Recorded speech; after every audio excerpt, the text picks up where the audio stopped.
कि वस्ल की दौलत मिली है, खो मत।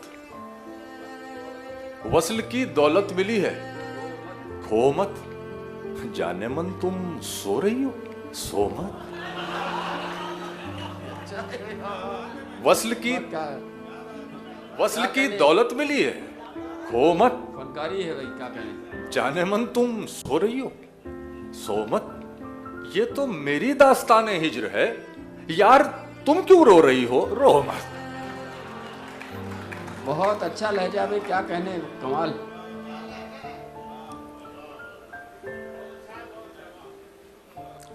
कि जो चंद लम्हों में बन गया था वो सिलसिला खत्म हो गया है। इरफान साहब देखिए, क्या कहने, जो चंद लम्हों में बन गया था वो सिलसिला खत्म हो गया है।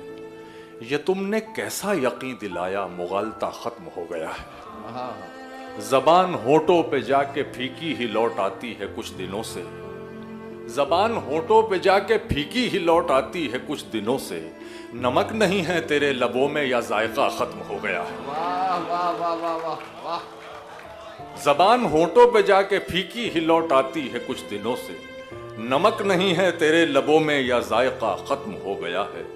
वो गुफ्तगुओं के नर्म चश्मे कहीं फजा में ही जम गए हैं। वो सारे मैसेज, वो शायरी का तबादला खत्म हो गया।